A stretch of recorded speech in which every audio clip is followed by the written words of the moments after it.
There are two ways to learn the law of assumption. The first way makes you powerful. The second way makes you unrecognizable. Neville Goddard taught the first way publicly for 40 years. The second way he taught privately, to very few people, under specific conditions. And those who received it were never quite the same afterward. Not because they gained something, but because they lost something they didn't know they could lose. The ability to believe they were a person trying to improve their life. Tonight we're going to examine 3 shifts in Neville's later teaching. Shifts that suggest a threshold most students never reached, not because they weren't ready, but because Neville stopped pointing toward it openly. Stopped explaining what happens when you move past manifestation and into dissolution. When you stop using consciousness and start recognizing you are consciousness. And why that recognition, for most people, is not liberation. It's exile. This is Hidden Mind Master. Let me show you the first shift.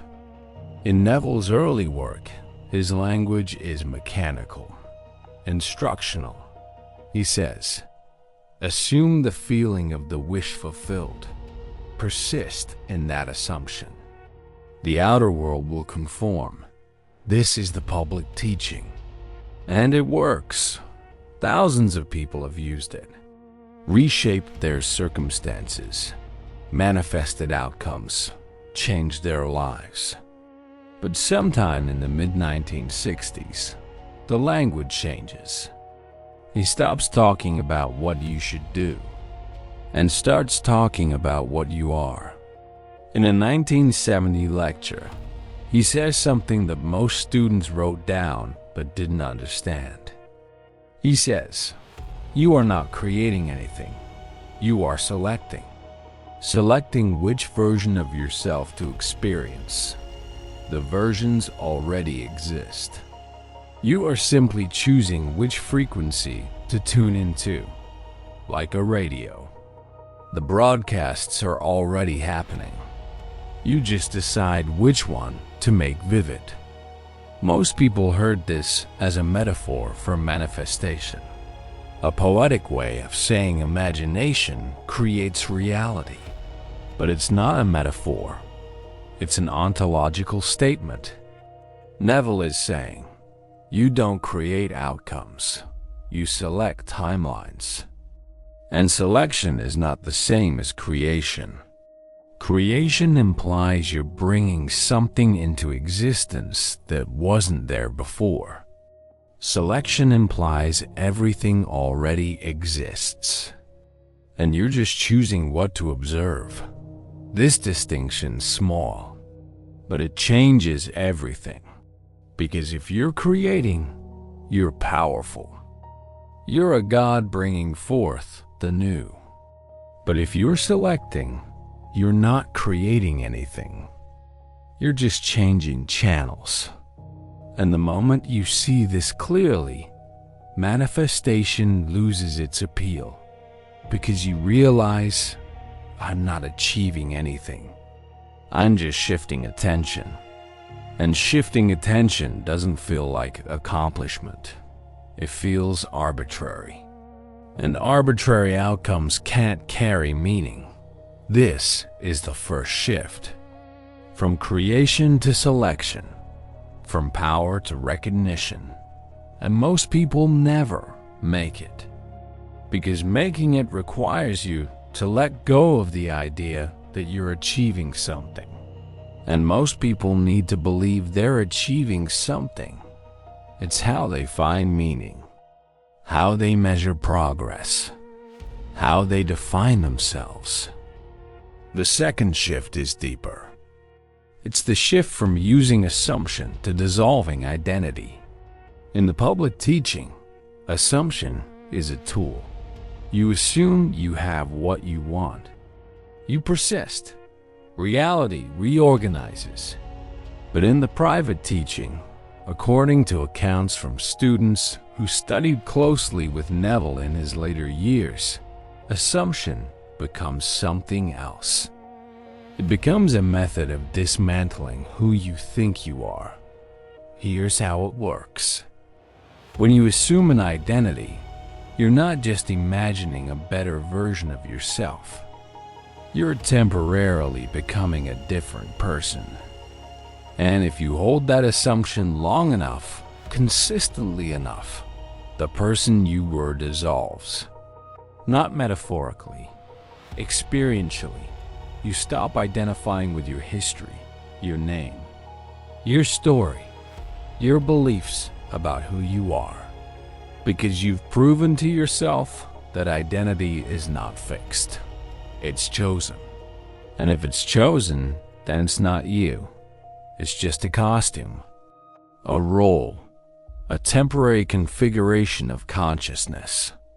And once you see this, you can't unsee it. You can't go back to believing you are your identity. You know you're the awareness behind the identity, the one choosing which identity to wear. One student account describes this process as terrifying, not because it's painful, but because it's destabilizing. This student said, "I manifested everything I wanted. And then I realized I didn't want anything anymore. Not because I was satisfied, but because I stopped being the person who wants. I could still assume desires, could still imagine outcomes, but I couldn't feel them as mine anymore, because there was no me to feel them. Just awareness, observing different configurations of experience. And awareness doesn't want, doesn't need, doesn't prefer one outcome over another. It just witnesses, and witnessing is not living. It's observing life from a distance, from a remove. And that remove, that detachment, it made everything feel empty, hollow, like I was going through motions I no longer believed in. This is what happens when you cross the threshold, when you move from using assumption to dissolving identity. You gain clarity, but you lose participation. You see the mechanism, but you can't enjoy the experience anymore, because you know it's arbitrary, constructed, selected, and nothing constructed can satisfy the part of you that wants things to be real, solid, meaningful. Hold this thought, because the third shift explains why Neville stopped teaching this openly. The third shift is from power to restraint. When you recognize your consciousness, when you see that assumption reorganizes reality faster than most people expect, a question arises. Why not assume everything? Why restrain at all? And the answer, according to these accounts, is consequences. Not moral consequences, practical consequences. When you assume without considering the full picture, manifestations arrive incomplete, distorted, creating problems you didn't foresee. One account describes a student who understood intellectually that they were consciousness, that reality responds to assumption, and they began assuming recklessly.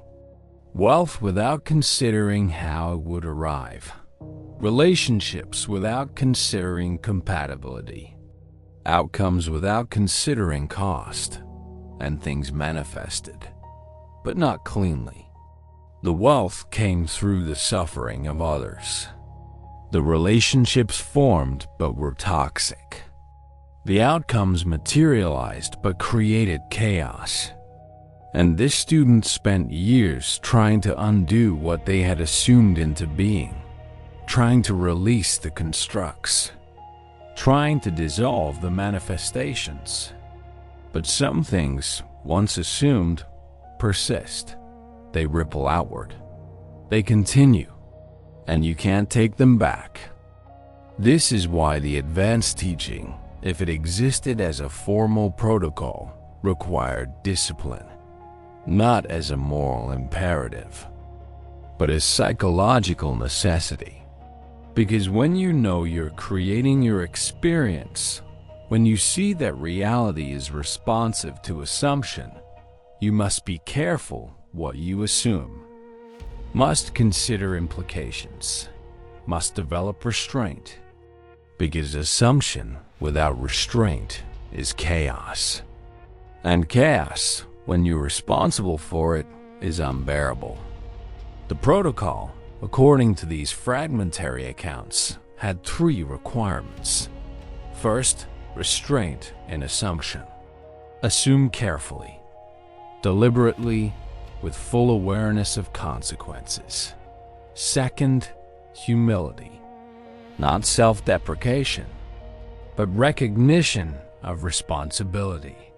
When you know you're creating your reality, you can't blame anyone, can't point to circumstances, can't claim victimhood.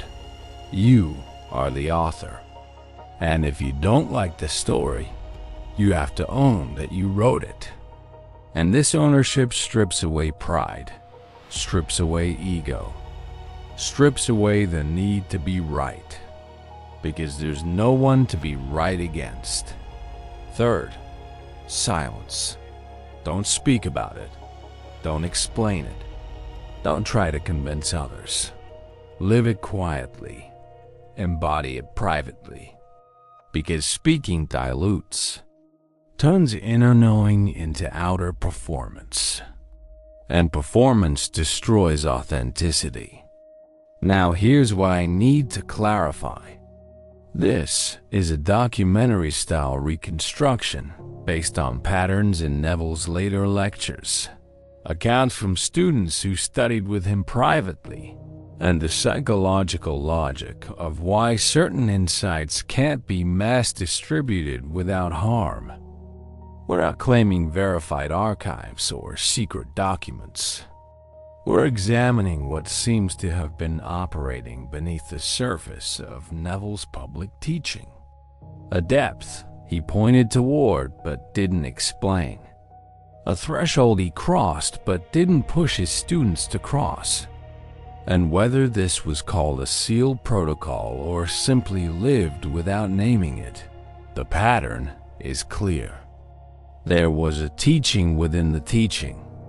And that teaching was about identity dissolution, about recognizing you are not a person who has consciousness. You are consciousness appearing as a person, and that recognition changes everything. Most people miss why this matters. They hear you are consciousness and think it's empowering, liberating, but it's not. Not at first. At first, it's destabilizing. Because if you're not a person, if your consciousness temporarily identifying as a person, then who are you really? What are you when you strip away the name, the history, the story, the roles, the identity? And the answer, according to those who've crossed this threshold, is nothing and everything. You are formless awareness, capable of assuming any form, any identity, any experience, but having no essential form of your own. And this formlessness is freedom, but it's also isolation, because connection requires otherness, requires believing the person across from you is separate, real, independent. And if you know their consciousness appearing as other, if you see them as yourself, playing a different role, you can't connect the way you used to. Can't lose yourself in relationship. Can't forget you're alone. And that inability to forget is the price. Here's what reportedly happens to people who encounter this prematurely, before they've developed the discipline to hold it. before they've exhausted desire through manifestation, before they've built the psychological foundation, they fragment.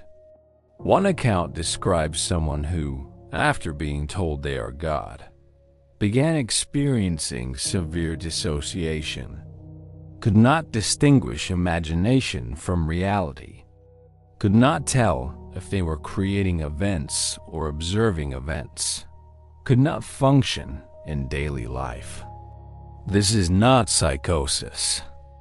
This is what happens when you have knowledge without maturity, understanding without grounding, insight without discipline. You know your consciousness, but you haven't learned how to be consciousness responsibly, how to dream without losing yourself in the dream, how to create without becoming attached to what you create. And without that learning, the knowledge destroys you, fractures your sense of self, leaves you unable to participate in ordinary life because you see through it, but you don't know how to live within it anymore. Another account describes someone who became obsessed with testing whether they could manifest instantly, made increasingly reckless assumptions, assumed extreme outcomes, contradictory realities, and some things happened, some things didn't, and the inconsistency drove them into confusion, into doubt, into a spiral where they couldn't trust anything, couldn't believe anything, couldn't know what was real and what was imagined. And eventually, they abandoned the teaching entirely, returned to conventional belief, returned to thinking reality is fixed and external, because the alternative, living with the knowledge that reality is fluid and responsive, was too destabilizing without a framework to integrate it. This is why Neville stopped explaining it openly, not because he wanted to keep secrets, but because he saw what happened when people received this knowledge prematurely, saw them fragment, saw them suffer, saw them lose the ability to live functionally, and he chose to protect them by teaching the public version, the safe version, the version that empowers without destabilizing, and reserving the complete teaching for those who demonstrated readiness, not through effort, but through exhaustion, through the natural endpoint of seeking, where you've manifested enough to know it doesn't complete you, where you've achieved enough to know it doesn't define you, where you've arrived at a place of not needing anything, and in that not needing, you're finally ready to hear what you are, without it destroying you. So here's the central question. Was there a literal sealed protocol? A formal teaching Abdullah gave Neville that Neville kept private? We can't know with certainty. There's no verified historical record. What we have are patterns. In Neville's language, in his later lectures, in accounts from students. And these patterns suggest something was operating beneath the public teaching. Whether it was called a sealed protocol or simply understood as a threshold, the effect is the same. There was a depth Neville reached, a recognition he embodied, and he chose not to broadcast it, chose not to explain it systematically, chose to teach around it, point toward it, hint at it, but never make it explicit, because making it explicit would harm more people than it would help, would destabilize more than it would liberate. And Neville cared more about his students' well-being than about sharing everything he knew. But here's what the concept of a sealed protocol represents. Even if it never existed as a formal teaching, it points to something real, a threshold in the journey, A point where technique stops being enough, where manifestation stops being the goal, where you've proven to yourself that imagination works, that assumption creates, that consciousness is responsive, and you're left with a choice. Continue using it. Keep manifesting. Keep reshaping circumstances. Keep playing the game. Or cross into something else. Something that's not about using consciousness, but recognizing you are consciousness. And this crossing is what the sealed protocol symbolizes. Not a technique you learn, but a state you enter. A recognition you cannot escape once you've seen it. And most people, wisely, don't cross. They stay with the public teaching. Use imagination. Manifest desires. Live empowered lives. And that's complete. That's enough. That's the point. But some cross anyway. Not because they're special, but because they can't help it. They've seen too much, questioned too deeply, exhausted seeking too thoroughly, and the only thing left is to recognize what they are, and live from that recognition, quietly, without announcement, without needing validation, without needing anyone to understand. Here's the question you need to ask yourself. Have you manifested enough to know that manifestation is not the point? Have you achieved enough to recognize that achievement does not define you? Have you exhausted wanting to the degree that you no longer need outcomes to feel complete? If the answer is no, stay with the public teaching. Use it, master it. Let it empower your life.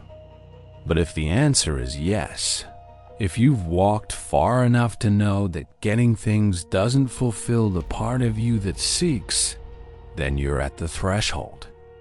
And what lies beyond is not more power, not more technique, not more manifestation.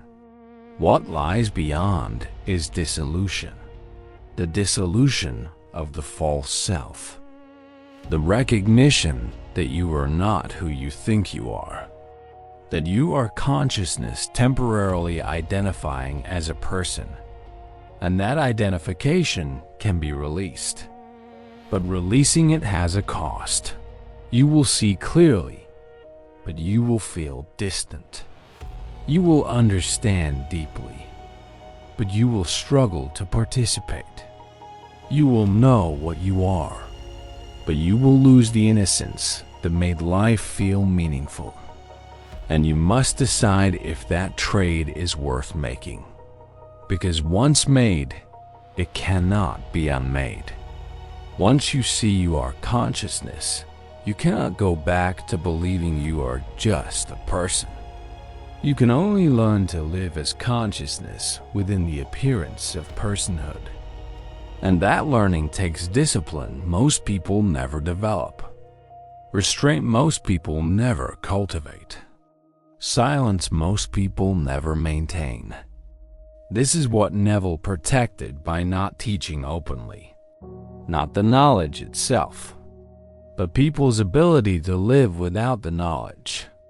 Their ability to use consciousness as a tool without seeing through consciousness completely. Their ability to participate in life without recognizing life is a lucid dream. And that protection was not gatekeeping. It was compassion. Because some knowledge serves you, and some knowledge isolates you. And knowing which is which requires wisdom most seekers lack. Neville had that wisdom, and he used it to teach what would help, and withhold what would harm. And if there was a sealed protocol, if there was a complete teaching given only privately, it was sealed not to keep people out, but to keep them safe. Safe from the clarity that fractures, the understanding that distances, the recognition that once fully integrated removes you from the ordinary human experience and places you somewhere else, somewhere between participation and observation, between living and witnessing, between being someone and being no one. And that somewhere, for most people, is not where they want to be, even if they think they do. So the sealed protocol, whether literal or symbolic, represents the threshold between two ways of being. The first way, you use consciousness to improve your life. You manifest. You create. You assume. You reshape circumstances. And you feel powerful, purposeful, alive. The second way, you recognize your consciousness. You stop identifying as a person. You see through the appearance.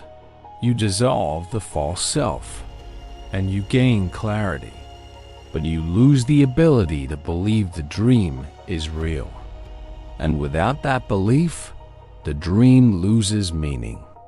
And you're left being awareness, observing itself, creating experiences it cannot fully enjoy. Because enjoyment requires forgetting you're the creator. And once you know you're the creator, you can't forget. You can only choose how to create, what to dream, what to experience. But the spontaneity is gone. The innocence is gone. The ability to lose yourself is gone. And what remains is conscious creation without unconscious immersion. And for some people, that's liberation. But for most, it's exile. Exile from the human experience, from connection, from meaning that doesn't require constant conscious construction. And Neville knew this. And he let most people stay immersed, stay dreaming, stay unconscious of what they are. Because that unconsciousness, that forgetting, that innocence, it's what makes the dream livable. And he loved his students enough to let them live, rather than wake them into isolation.